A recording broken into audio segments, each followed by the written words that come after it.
ہم تو رکھتے ہیں مسلمانوں کا دین، دل سے ہے خدا میں ختم المرسلین۔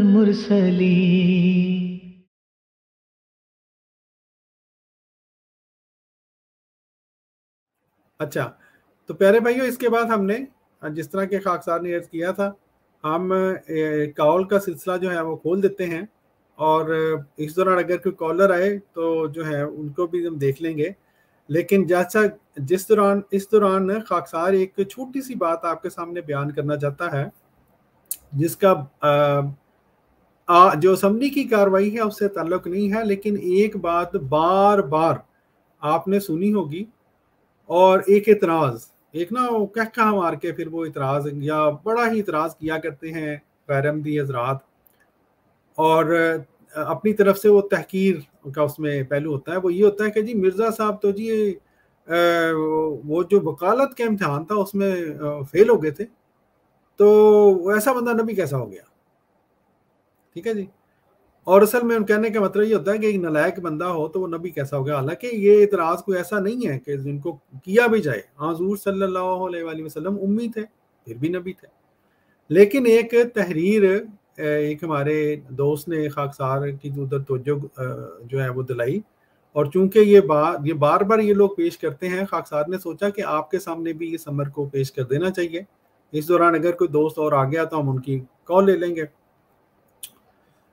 یہ دیکھیں سیرت المہدی حصہ سوم صفحہ نمبر 688، اس میں بیان انہوں نے شائع کیا ہے، پنڈت دیوی رام ولد متھر داس، قوم پنڈت سکنا فلاں فلاں جو بھی ہے، عمر جو ہے 70 تو 75 سال۔ دیکھتے ہیں اس زمانے میں عمروں کے بھی یہی حساب ہوتے تھے، یہ جو مولوی اعتراضات کر دیتے ہیں نا، وہ عمر 70 تو 75 سال بیچاروں کو نہیں پتا ہوتا تھا، کوئی باقاعدہ ریکارڈ تو ہوتے نہیں اس زمانے میں تھے۔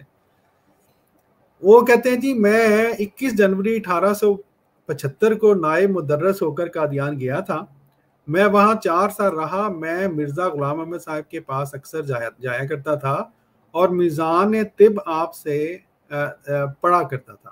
آپ کے والد مرزا غلام مرتضیٰ صاحب زندہ تھے۔ مرزا غلام احمد صاحب ہندو مذہب اور عیسائی مذہب کی کتب اور اخبارات کا مطالعہ کرتے رہتے تھے، اور آپ کے ارد گرد کتابوں کا ڈھیر لگا رہتا تھا۔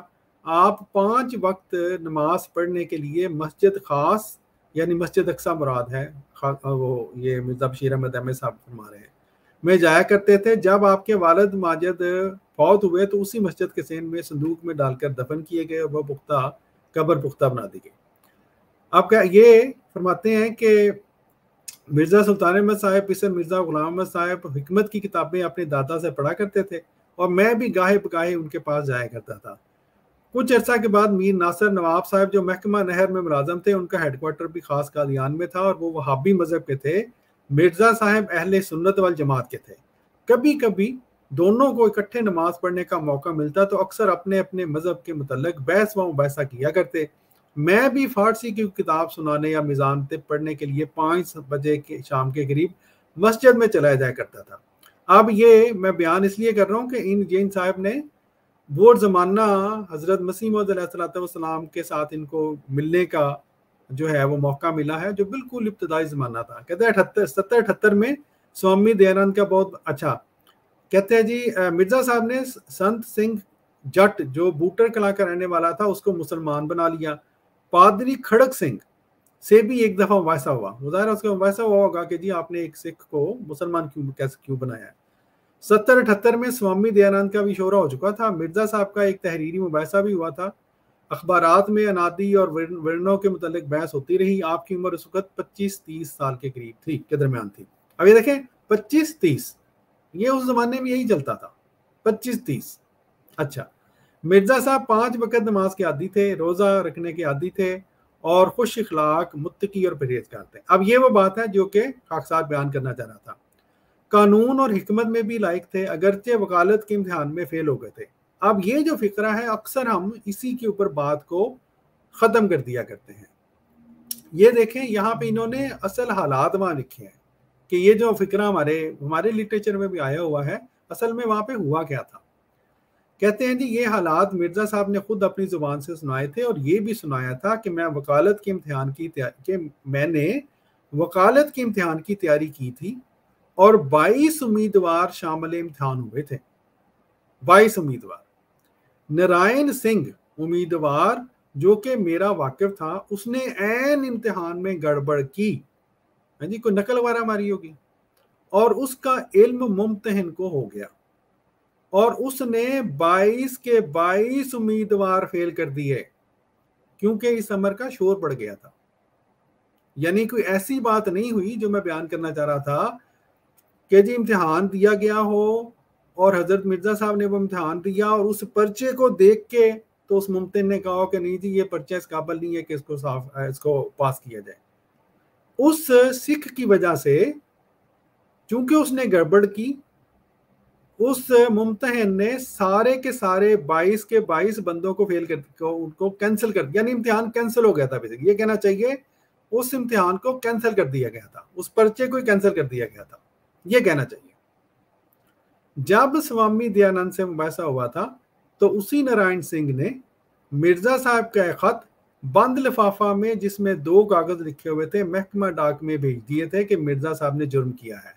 تو چونکہ وہاں پر مرزا صاحب نے مرزا صاحب نے اس کی مخالفت کی ہوگی، وہاں پہ جو بھی بات ہوئی یا یہ بیان دیا ہوگا کہ ہاں اس نے واقعی گڑبڑ کی ہے، تو اس نے بدلے میں وہ جو ڈاک کا کیس بنا تھا حضرت مسیح موعود علیہ السلام کے اوپر، یہ وہ بنوانے والا یہ بندہ تھا نارائن سنگھ، یہ اس کے پیچھے یہ تھا۔ اب یہ باقی سارے دوست جس نے پڑھنا ہو پڑھ لے، میں صرف آخر پہ جا کے یہ پڑھ لیں آپ آرام سے، جو بھی اس کو انہوں نے ڈیٹیل بتائی ہے۔ اور یہ کہتے ہیں جی مرزا صاحب باعزت طور پر بری ہو گئے، وہ جو کیس تھا یہ واقعہ میری موجودگی کا ہے۔ نارائن سنگھ نے یہ اس لیے کیا کہ جب امتحان وکالت میں ممتحن نے تمام لڑکوں کو فیل کر دیا تو تمام لڑکوں نے ممتحن سے کہا کہ یہ سب شرارت ناقل اور پوچھنے والے نارائن کی ہے، تمام لڑکوں کو کیوں فیل کیا گیا ہے؟ چنانچہ نارائن سنگھ کا نام شرارت کنندہ درج کیا گیا، اس لیے نارائن سنگھ کو مرزا صاحب سے پرخاش تھی، جس کی وجہ سے اس نے یہ مقدمہ مرزا صاحب کے خلاف دائر کروایا تھا۔ نارائن سنگھ اس وقت امرتسر میں تھا۔ تو یہ وہ حقائق ہیں پیارے بھائیوں جو کہ خاکسار نے سوچا کہ آپ دو دوستوں کے سامنے پیش کرے کہ اصل میں یہ واقعہ ہوا تھا۔ میرا اپنا خیال ہے کہ اس کو ہمیں یوں بیان کرنا چاہیے کہ وہ پرچہ کینسل کر دیا گیا تھا، بجائے اس کے کہ یہ کہا جائے کہ وہ امتحان میں فیل ہو گئے تھے۔ پرچہ کینسل، وہ پورا پرچہ کینسل ہو گیا، تو اس میں فیل پاس کی کیا بات ہوئی؟ بہرحال یہ ایک بات تھی چونکہ خاکسار کے سامنے ایک دوست نے پیش کی تھی، اور خاکسار نے سوچا کہ آپ کے سامنے بھی اس کو پیش کرنا چاہیے تاکہ علم کی بات ہے۔ جو یہ اعتراض ہوتا بھی رہتا ہے، حوالہ بھی دوست نوٹ کر لیں، تو اگر کوئی آئندہ کرے تو اگر کوئی اعتراض کرے تو اس کو ضرور پیش کر دیں۔